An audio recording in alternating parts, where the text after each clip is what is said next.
name is Violet Schafer. I am one of the practicum students here at Schneekly, and I want to just thank you guys so much for coming. And today we are going to put our detective hats on, and we are going to become Skull Sleuths. Thank you very much to my friends in the back. We're going to be talking about a lot of different things today. If at any point you need to use the bathroom, need to dip out for whatever reason, you can just head out there and find your way. You don't need to ask me for permission or anything like that. We're also going to be talking about skulls, bones, dead animals. If that doesn't sit right with you, or if you just need to take a breather, that's totally fine. Just excuse yourself. And teeth, correct, and teeth. So you just need to excuse yourself, that's totally fine. Are there any questions or concerns before we get into it? Cool, okay, so, like I said, my name is Vi, and something that you guys should know about me is I love skulls and bones. They are one of my favorite things to go hunting for outside. I have some deer skulls that I found myself when I worked as a mosquito control technician. And then over the summer, I had the opportunity to help clean and articulate a humpback whale skeleton where I lived in Alaska. So that's its skull in the process of being cleaned. It smelled really bad, so I'm not sure that I would recommend it for everybody.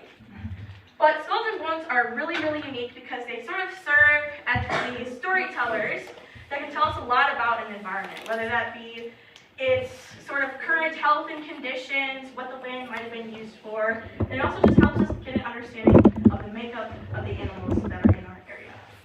So before we get started, before I tell you some of the clues you can be looking for, I want to see what you guys can already do. Inside this bag, I have a lovely skull of unknown identity, and if you guys would be so willing, I'd love if we could pass this around, and as it goes around, sort of gently feel it, maybe kind of how are its eyes, what are its teeth like, and then talk amongst your tables or amongst the people next to you about maybe what could this animal be and why do you think that? Make sense? Yeah. That's cool. I'm going to start over here because you guys are rubbing your hands together like you were excited. So as we're going around, you can chat with each other. If the skull is not at your table yet, you guys can just chit-chat amongst yourselves, maybe chat about what you think it is based on its size, things like that. Unfortunately, Dr. Naki only gave me one of the skulls that I wanted for this, so I have the other pieces if we want to look at it later. I think they're wrong. Oh yeah. Huh? And just remember to be careful. I don't own these skulls except for one. So don't break them so that they have to be returned next week. Why would I be wrong? I said no. What's your hypothesis? What did you feel? Let's talk about it. Well, it had a squirrel? Why you got anything? Say, why do you think it's a squirrel? A rat? A rat? Something small. Yeah, it's a skull. It's the top portion of the skull without the lower jaw, so you can like feel it. Ah. Is it a whole top? Yes, it's a complete portion of the top. You're asking a lot of questions before it's even gotten to you. Well, yeah, because if you're going to give me a piece of the skull, it's going to be small. I give you humongous. It's got like a bag. It's not like yours. No, wait, it doesn't have the. That's not a thing.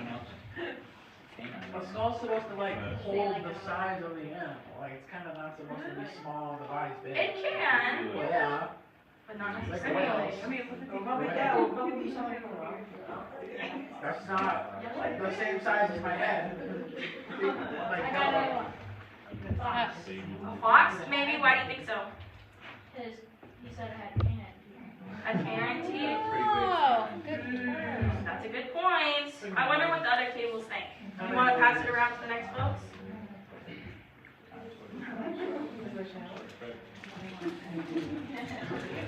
There you I think go. the other skull that he has of this animal, the professor I got these from, was like all of its teeth are missing, the jaw is broken in half, but I could like maybe glue it back together, but I don't really want to give it to you. And I was like, okay, you don't have to give it to me. Like, you're gonna have to show that one.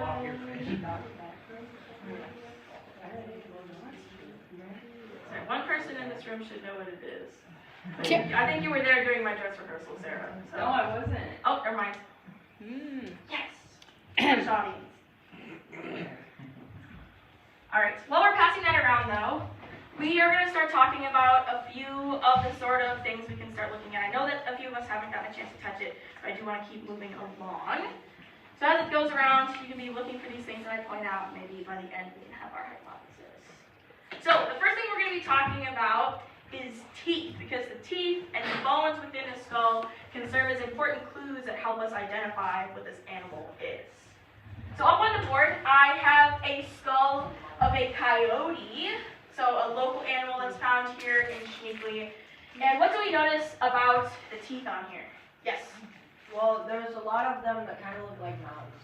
Like mountains? Oh, Yeah. cool. Anything else we notice about these teeth? Andres? They're sharp. They're sharp, absolutely. One more? The front ones are like bent forward. These ones all the way at the front? Yeah. Yeah, absolutely. So, as a coyote, they are carnivores, which means that they primarily are eating meat as a part of their diet. And their jaws reflect this. All of these teeth are nice and sharp and jagged, and they behave sort of like scissors as the animal bites down. So as it munches into like a deer leg or something like that, it's able to crush and tear through some of that so it's able to eat it.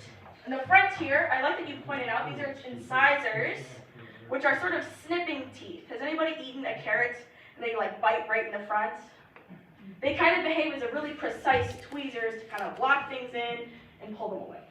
So I really like that you pointed that out. So this is one type of tooth that we could look at in an animal. This is another type of tooth that we find in our herbivore friends. Yes? You have a question? Never mind. Okay.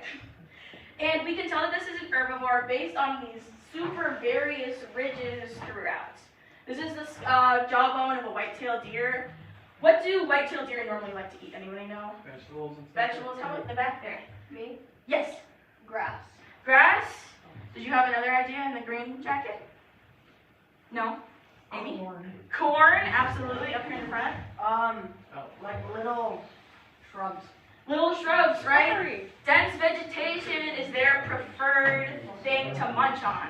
So they have these teeth that are ridged, kind of like our carnivores, but instead of being ridged one way, they're ridged in this sort of opposite way. And it's so that they're able to clamp down on top of corn, grass, shrubs, things like that.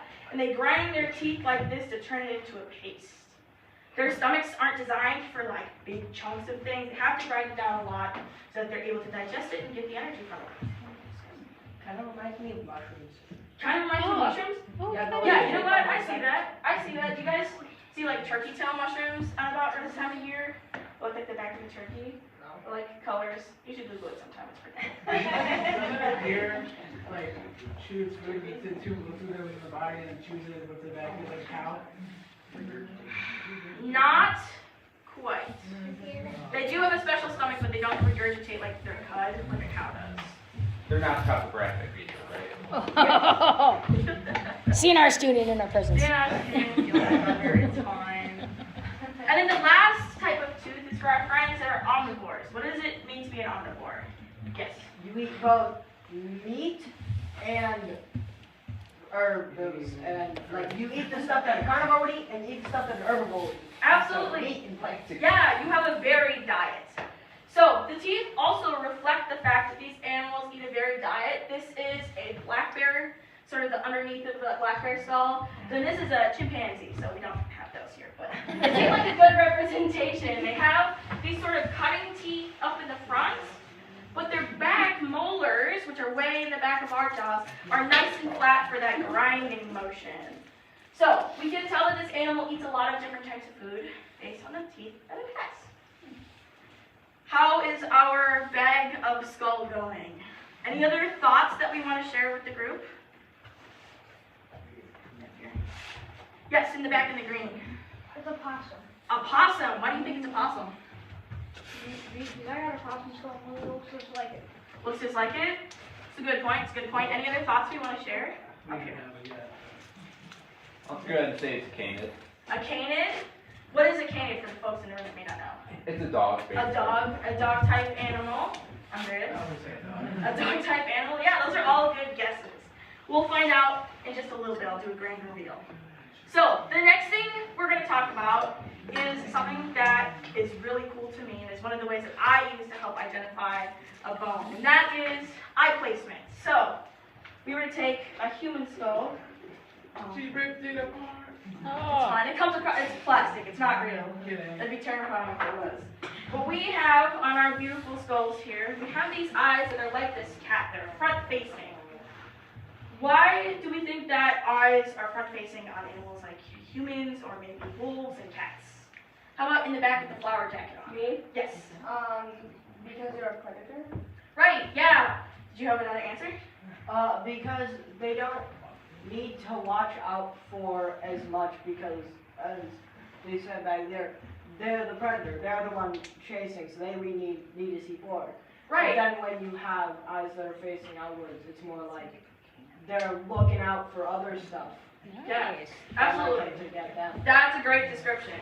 So, as predators, our primary focus, if you're a cat, a wolf, or if you are a meat-eating human that hunts for our food, you're looking directly in front of you, right? You're trying to focus on whatever your focal point is. For this cat, maybe it's a mouse. Maybe it's just something that we heard scurrying underneath the kitchen floor. My cat growing up used to just sit by the fridge, even though there was nothing there. So it's a way for us to be able to focus on our prey and keep us pinpointed where we need to go. So this is a great way that we're able to tell what this animal might be, because it shows up in our friend the coyote on this side as well. See how those eyes are front facing? It's a little different because there's no bridge connecting here, but the eyes would face nice in front.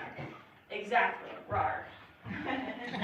So then for our herbivore friends, they need to be watching out for people and for other predators, right? They need to have a nice broad range of looking.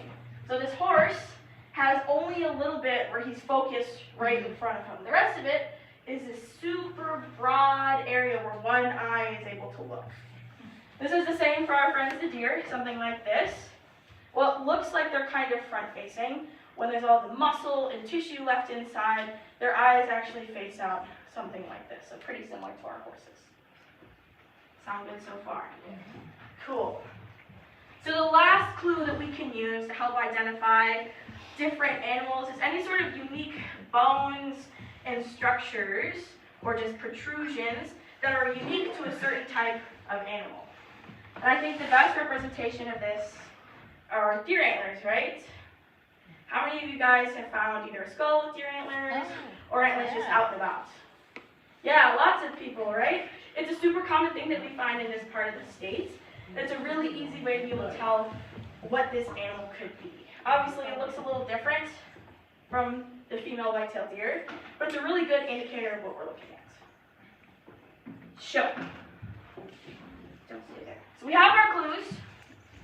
If we were to look out into nature, try to figure out what sort of animal we're looking at, we can use teeth, eye sort of position, as well as any sort of unique structures or features they may have to help us identify our animal. In the front, have we figured out what they think it is? I think it's a possum. A possum? It's like the canines plus Mhm. I couldn't really feel it. it's kind of too small for a bobcat, too long. Just too. Yeah. I'm enjoying this competition. I can take it out and do a grand Brennan, reveal what if do you you want. I think it's a kid. Please. If Drum I roll, could see please. the inside, you know, I have our friend the raccoon.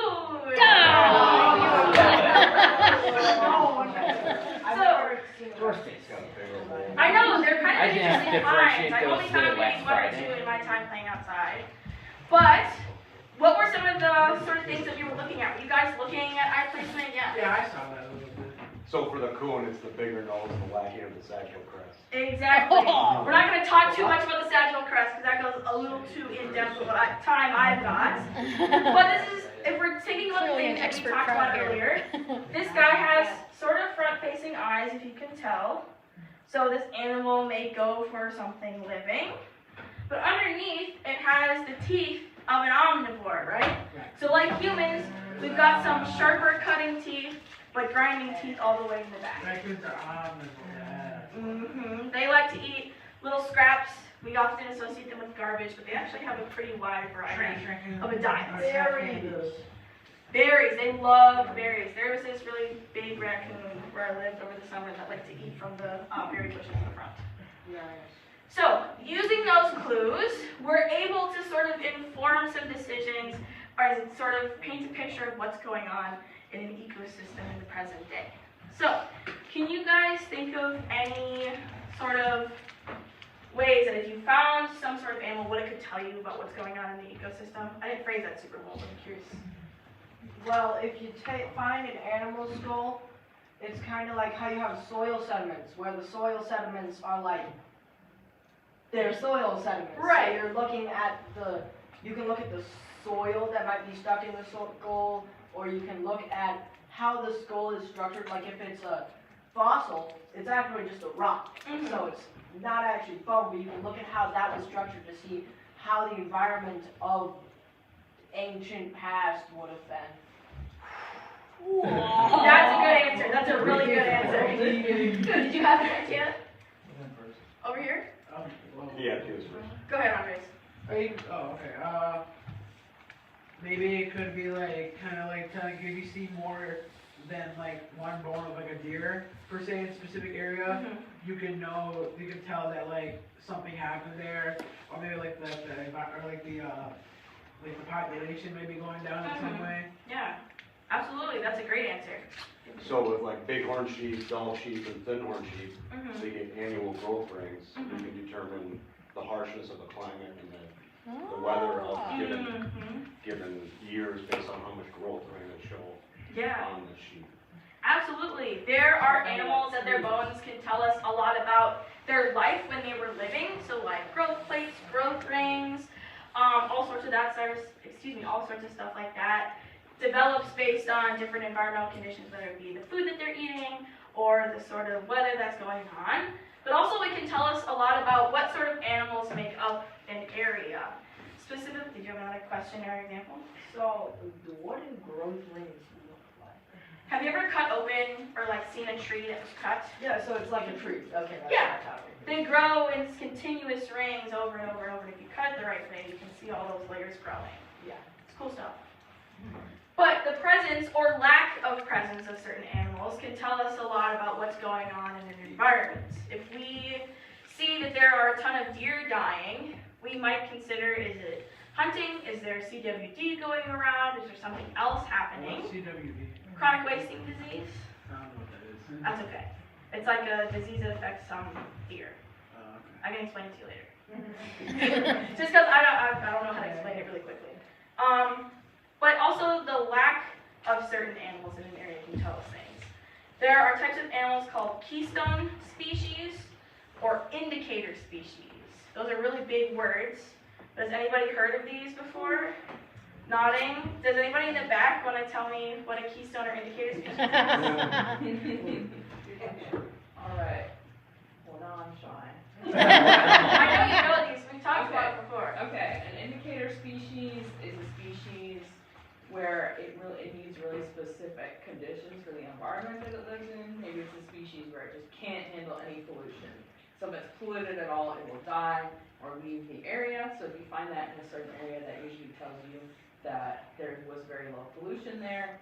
Or that can apply to other things that affect the environment as well. Yeah, that's a great definition. So an animal that its presence or lack thereof is an indicator of the health of the environment. What about keystone species?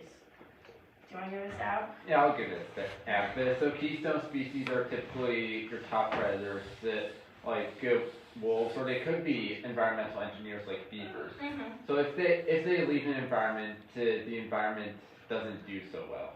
There's a noticeable difference in the flora and fauna Yeah. of that area, and it's not good as they go. Exactly. Yeah. So a keystone species, if you think what in terms of like carpentry, and stonemasonry, a keystone, if you're building an archway, is the top stone that holds everything together by friction. So if you pull the keystone away, the whole archway comes tumbling in upon itself. So talking in terms of animals, if our keystone species were to disappear, then the rest of the ecosystem could tumble afterwards. So deer are a good example of keystone species, especially in this area, beavers as well. So when we think about those animals, if we're seeing like a lot of an indicator species dying, that might be an indicator that something is going on in the environment that's causing them to die, which encourages scientists to get out there and figure out what's going on. Yes? So, like, let's say a big predator in an area dies, then it's kind of like, since they're not there anymore, now there's more of its prey, and let's say its prey is herbivores. So then there's less plants, which means that the other herbivores die. Yes, that's correct. There is a really cool website that models this super well, where you can introduce more wolves and more deer. If you're curious about it, I can show it to you afterwards. It's super neat. Nice. So it can tell us things about the current environment, but it can also tell us about the history of an environment. And they are sort of timeless storytellers, right? As they're fossilized into something else, they stay for a really long time, and allows us to get a glimpse into the past of what's been going on. So this is a fossil of something that was found probably 30 minutes away from here, and I'm curious to know, what do you think it is? It's an antler. An antler of? Oh. I'm either gonna I say, don't wanna ruin it. that's how many inches? How many feet is that? Yeah. Not feet, inches. I would say this is about a foot, give or take. Oh, I know what it is. Right about here. I've seen this in person, it's about this big. I know what it is. So I'm betting on a white-tailed deer. Do you have a different guess in the back? I know what it is, I just don't wanna say. I forgot what the name is. Do you remember kind of what it looks like? Can you describe it to me? It has little antlers. Little antlers? Maybe once we reveal the answer, we'll see if you had it right in your head. Any other The guesses? genus, it has the smallest antlers yet. Any other ideas? It's broke off, so there could be something big. But that's the bottom of the deer though. They're That's the here bottom before of the the Yeah. deer. Okay, are we ready to get the grand reveal? Yeah. Yes, drum roll, please. It's a caribou! Whoa! How was it found 30 minutes? That's just it. How was it found 30 minutes away from here? Because Back this in one time. is colder because of ice age. Yeah, exactly. So, way, a long time ago, there were big glaciers that moved through Wisconsin. They didn't recede quite this far. Stevens Point's really interesting in the sense that the glacier kind of just chilled out and kind of skirted around us a little bit. But on the glacier and in the surrounding areas, we had large herds of caribou that used to roam around. And this specific antler was found in Cluck Farm, right there, and Stevens Point is like right about here, so not too far away. And this blue line here represents where the glacier hung out, so it's like right on the border there. So based on that, we're able to make some assumptions about what's been going on in this area, right? Previously, we had some caribou that were living, and we can sort of think about what sort of plants might have lived around here. How might that have influenced the people that lived around here? Unfortunately, we haven't learned too terribly much based on that one antler, but there's a lot of research going on to help figure out what that site was like and how that caribou ended up where it did. But it doesn't necessarily, the history doesn't, did you have a question? Well, I mean, the caribou wasn't extirpated until 1850, so. Right. It's like These it's ones not are like it's an ancient. These ones were carbon dated to about 9,000 years ago. Sorry, I forgot to mention that. Thank you for reminding me. Yes, that antler was carbon dated to about 9,000 years ago. So during the last ice age when it was receding. But it doesn't necessarily have to tell us about ancient history. It can tell us about just what was going on around locally. So I have this pretty cool thing here. I'll bring it closer. Can anybody tell me what this might be from? What this jawbone might be from? Yeah? A wild boar. A wild boar?